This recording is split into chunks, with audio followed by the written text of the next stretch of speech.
विश्वभरि फैलिँदै गरेको नयाँ भेरिएन्ट सहितको कोभिड-19 महामारी नेपालमा समेत संक्रमण बढ्दै गएको सन्दर्भमा सोको रोकथाम तथा नियन्त्रणका लागि संक्रामक रोग ऐन 2020 को दफा 2 ले दिएको अधिकार प्रयोग गरी नेपाल सरकारले देहाय बजिम आदेश जारी गरेको छ।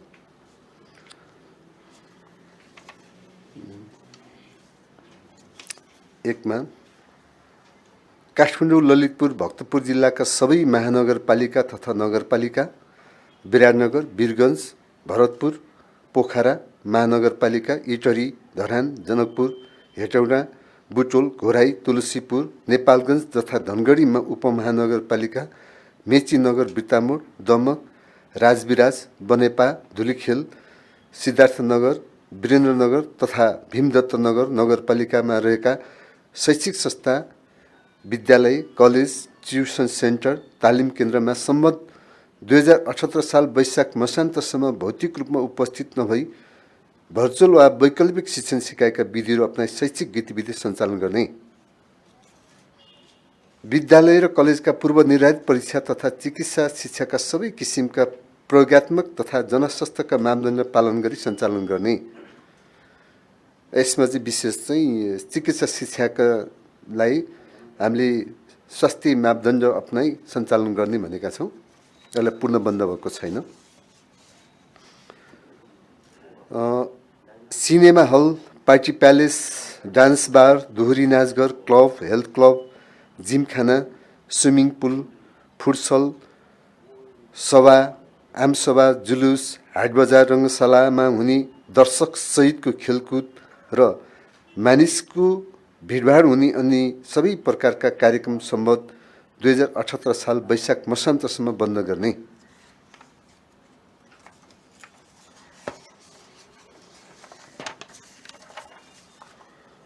मठ मन्दिर, मस्जिद, गुम्बा, चर्च लगायतका धार्मिक स्थलमा जनस्वास्थ्यका मापदण्ड पालन गर्ने गरी सम्बद्ध 2078 साल वैशाख मसान्तसम्म नित्य पूजा, ध्यान र प्रार्थना मात्र गर्ने गराउने। 5. एक पटकमा 25 जनाभन्दा बढी हुन नहुने कुनै पनि सामान अनावश्यक नछुने, 2 व्यक्तिको बीचमा 2 मिटर दूरी कायम गर्ने, मास्क अनिवार्य गर्ने, पटक पटक साबुन पानीले हात धुने वा सेनिटाइज गर्ने गरी सपिङ मल, डिपार्टमेन्टल स्टोर सञ्चालन गर्ने, जनस्वास्थ्य सम्बन्धी मापदण्ड पालन गर्ने गराउने दायित्व सम्बन्धित व्यवस्थापक वा सञ्चालकको हुने। 6. मेला, महोत्सव, जात्रा, पर्व, विवाह, नौरान, पास्नी, व्रतबन्ध, धार्मिक अनुष्ठान, मलामी लगायतका अत्यावश्यक परम्परागत धार्मिक तथा सांस्कृतिक क्रियाकलापहरू सञ्चालन गर्दा 25 जनाभन्दा बढी नहुने र जनस्वास्थ्यको मापदण्डको पालना हुने गरी मात्र सञ्चालन गर्ने, विवाह वा व्रतबन्धको लागि पार्टी प्यालेस प्रयोग गर्नुपर्ने भएमा जनस्वास्थ्यको मापदण्ड पालन गर्ने गरी सम्बन्धित प्रमुख जिल्ला अधिकारीको पूर्व स्वीकृतिले 25 जनामा नबढ्ने गरी गर्ने। 7. सभा, सम्मेलन, गोष्ठी, सेमिनार, समीक्षा बैठक, तालिम, प्रशिक्षण जस्ता क्रियाकलापहरू सञ्चालन गर्दा भर्चुअल माध्यमबाट गर्ने, भौतिक रूपमा उपस्थित भई गर्नै पर्ने भएमा बढीमा 25 जना मात्र सहभागी रहने गरी जनस्वास्थ्यका मापदण्ड पालना गरी सञ्चालन गर्ने। तर सुरक्षा निकायको आन्तरिक तालिमको हकमा जनस्वास्थ्यको मापदण्ड पालन हुने व्यवस्था मिलाई सञ्चालन गर्ने सकिनेछ। सार्वजनिक यातायात सञ्चालन सम्बन्धमा देहाविमर्श गर्ने, सिट क्षमताभन्दा बढी यात्रु नराख्ने, सबै यात्रुलाई मास्क अनिवार्य गर्ने, सवारी साधनको ढोकामा र सवारी साधनभित्र सेनिटाइजको व्यवस्था गर्नुपर्ने, चालक तथा सहचालकले मास्क लगाउनु पर्ने, सवारी साधनलाई दैनिक रूपमा निष्कम्पित गर्नुपर्ने, सार्वजनिक यातायातमा कुनै यात्रुले मास्क नलगाएमा चालक वा सहचालकले बढीमा 10 रुपियाँ लिई मास्क उपलब्ध गराउनु पर्ने,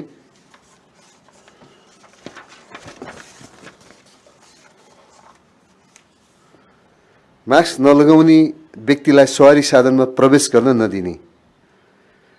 लामो दूरीमा चल्ने सार्वजनिक यातायातमा बीच बाटोमा थप यात्रु नचढाउने गरी सुरु गन्तव्यदेखि अन्तिम गन्तव्यसम्म यातायात सञ्चालन गर्ने र यात्रुहरूको विवरण जिल्लाको कोभिड-19 सङ्कट व्यवस्थापन केन्द्र जीसीसीएमसीलाई उपलब्ध गराउने, आन्तरिक हवाई उडान सञ्चालन सम्बन्धमा दिशानिर्देश गर्ने, चालक दल तथा सबै यात्रुलाई मास्क तथा सेनिटाइज अनिवार्य गर्ने, हवाई जहाजभित्र सेनिटाइजको व्यवस्था गर्नुपर्ने, प्रत्येक उडानपछि हवाई जहाजलाई र ब्यागेजलाई निसंक्रमित गर्नुपर्ने, check in boarding package claim गर्ने स्थानमा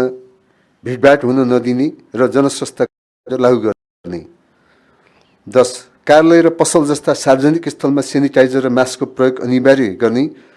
कुनै व्यक्तिले मास्क नलगाए आएमा व्यवस्थापकले बढीमा 10 रुपियाँ लिई मास्क उपलब्ध गराउने, मास्क नलगाउने व्यक्तिलाई कार्यालय तथा पसलमा प्रवेश गर्न नदिने। 11. होटल तथा रेस्टुरेन्टले बिहान 8 बजेदेखि बेलुका 8 बजेसम्म देहाबमोजिमका मापदण्ड पालन गरी सेवा दिने र सो समय पश्चात होम डेलिभरी मात्र उपलब्ध गराउने। राष्ट्रिय राजमार्गहरूमा सञ्चालित होटल तथा रेस्टुरेन्टले जनस्वास्थ्यका मापदण्ड पालन गरी भिडभाड नहुने व्यवस्था मिलाई आलो पालो गरी सेवा दिने। 13. नेपाल राष्ट्र बैङ्कले सबै बैङ्क तथा वित्तीय संस्थामा सेवा तथा कार्यको लागि विद्युतीय भुक्तानी प्रणाली लागू गर्न सहजीकरण गर्ने, सेवा शुल्क र महसुल अग्रिम वा एकमुष्ट रूपमा बुझाउन चाहनेलाई सो बमोजिम गर्न सक्ने गरी व्यवस्था मिलाउने। 14. नियमित रूपमा सञ्चालन हुनुपर्ने स्वास्थ्य सेवाहरू जनस्वास्थ्यका मापदण्ड पालन गरी नियमित सञ्चालन गर्ने। 15. कोभिड-19 को रोकथाम, नियन्त्रण, उपचार र अनुगमन सम्बन्धमा स्वास्थ्य तथा जनसङ्ख्या मन्त्रालयले दिशानिर्देश गर्ने।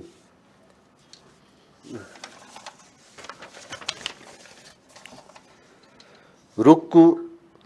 रोकथाम, नियन्त्रण, निदान र उपचारका लागि राष्ट्रिय मापदण्ड तथा जनशक्ति परिचालन सहितको प्रतिकारी योजना जारी गर्ने, अस्पतालमा निश्चित बेड छुट्याई कोभिड केयर युनिटमा सेवा दिने सम्बन्धमा आवश्यक आदेश जारी गर्ने, 200 भन्दा बढी बेड क्षमता भएका सरकारी, सामुदायिक, निजी, गैर सरकारी, निजी मेडिकल कलेज, प्रतिष्ठान, अस्पताल समेत अस्पतालसँग सङ्क्रमितको उपचारका लागि सेवा सम्झौता गर्ने, अनुगमन गर्ने र शोध भर्ना भुक्तानी गर्ने, सङ्क्रमणको जोखिमको अवस्था हेरी सार्वजनिक, निजी तथा गैर सरकारी स्वास्थ्य संस्था, जनशक्ति, औजार, उपकरण, भवन तथा स्थानीय स्वास्थ्य सेवा र कार्यको लागि प्रयोग गर्न सक्ने, सूचीकृत अस्पताललाई सङ्क्रमितको उपचार व्यवस्थापनमा लाग्ने खर्च संस्थागत आइसोलेसनमा रु 2000, अस्पतालको आइसोलेसनमा रु 3500 र मध्यम जटिल केसको उपचारको लागि रु 7000 र गम्भीर बिरामीको आइसियुमा भेन्टिलेटर सहितको उपचारका लागि रु 15000 प्रति व्यक्ति दिन निर्धारित ढाँचाको प्रतिबन्धअनुसार प्रत्येक महिनाको पहिलो हप्तामा उपचार खर्चको शोध भर्ना भुक्तानी गर्ने। स्वास्थ्य तथा जनसङ्ख्या मन्त्रालयबाट जारी भएका मापदण्ड, योजना तथा आदेश सङ्घीय निकाय, प्रदेश सरकार, स्थानीय तह, सार्वजनिक तथा निजी सङ्घ संस्थाले पालन गर्नुपर्ने। कोभिड-19 का सङ्कट व्यवस्थापन केन्द्रले सम्बन्धित प्रदेश सरकारको समन्वयमा गड्डाचौकी, गौरीफन्टा, जमुना, कृष्णनगर, बेलिया, वीरगञ्ज,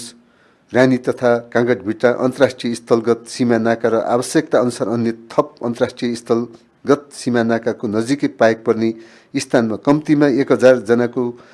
व्यवस्था हुने गरी होल्डिङ सेन्टरको निर्माण गर्ने।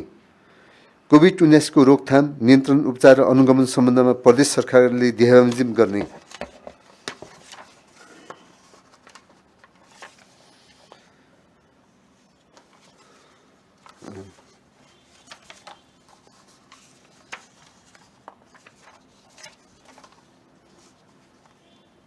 पच्चीसदेखि 200 बेड क्षमता भएका सरकारी, सामुदायिक, गैर सरकारी, निजी अस्पतालसँग सङ्क्रमितको उपचारका लागि सम्बन्धित प्रदेशको सामाजिक विकास मन्त्रालयको सेवा सम्झौता गर्ने, अनुगमन गर्ने र शोध भर्ना भुक्तानीका लागि स्वास्थ्य तथा जनसङ्ख्या मन्त्रालयमा सिफारिस गरी पठाउने। होल्डिङ सेन्टर संस्थागत आइसोलेसन र संस्थागत क्वारेन्टाइनको व्यवस्थापन गर्ने,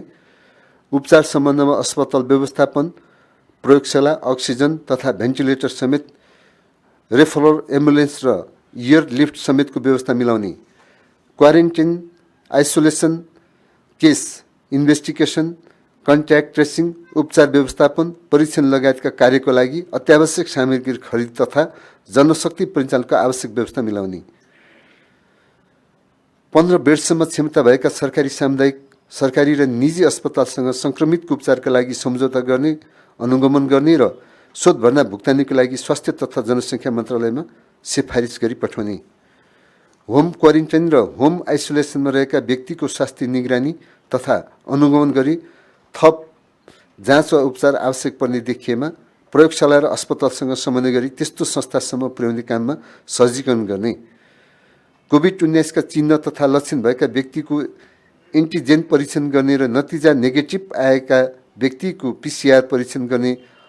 व्यवस्था मिलाउने, नतिजा पोजिटिभ आएका व्यक्तिको निकट सम्पर्कमा आएका व्यक्तिको पहिचान गरी एन्टिजेन परीक्षण गर्ने, आवश्यकता अनुसार आफ्नो स्थानीय तहभित्र स्वाब सङ्कलन गर्ने व्यवस्था मिलाउने, स्थानीय तह अन्तर्गतका स्वास्थ्य संस्थामा चिकित्सक, स्वास्थ्यकर्मी तथा अन्य आवश्यक जनशक्ति तथा आवश्यकता अनुसार स्वयंसेवक परिचालन गर्ने गराउने,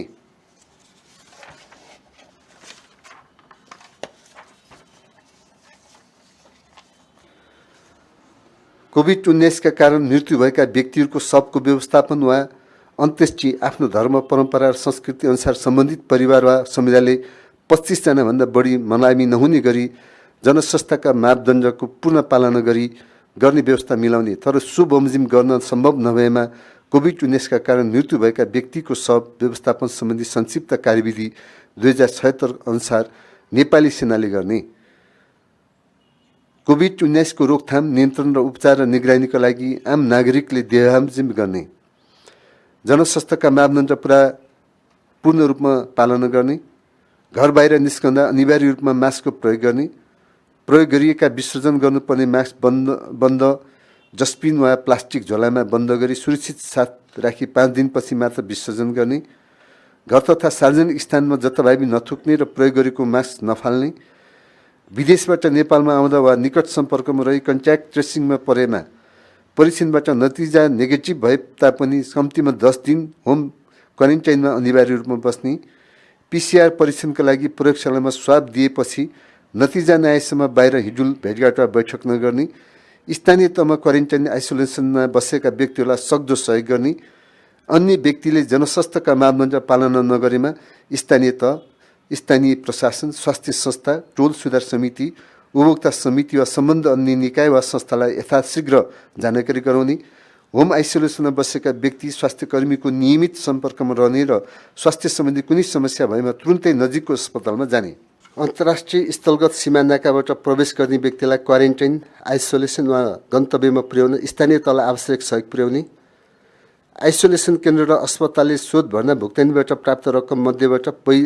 पहिचान, परीक्षण र उपचारमा प्रत्यक्ष संलग्न चिकित्सक, स्वास्थ्यकर्मी र सहयोगी कर्मचारीको जोखिम भत्ता प्राथमिकताका साथ उपलब्ध गराउनु पर्ने, महानगरपालिकामा 1000 भन्दा बढी, उपनगरपालिकामा 500 भन्दा बढी, नगरपालिका वा गाउँपालिकामा 200 भन्दा बढी सक्रिय संक्रमित देखिएमा त्यस्तो महानगरपालिका, उपमहानगरपालिका र नगरपालिका वा गाउँपालिका क्षेत्रलाई उच्च जोखिम भएको क्षेत्र मानिने र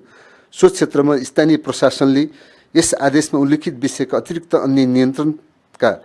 व्यवस्था लागू गर्न सक्ने,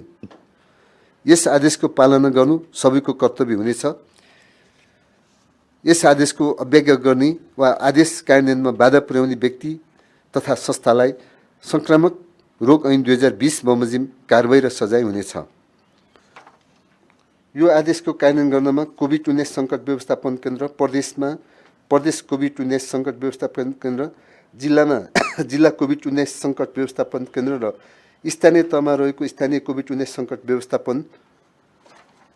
केन्द्रले समन्वय र सहजीकरण गर्ने र प्रत्येक केन्द्रले माथिल्लो सङ्कट व्यवस्थापन केन्द्रमा नियमित रूपमा प्रतिवेदन गर्ने, नेपाल सरकार मन्त्री परिषदको 2078 साल वैशाख 6 गते बसेको बैठकले जारी गरेको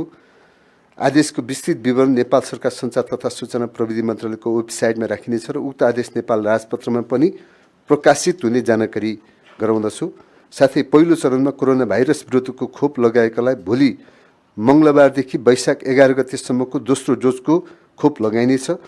दोस्रो चरणको खोप अभियानमा सहभागी भई लाभ लिन सबैमा हार्दिक अनुरोध पनि गर्दछु।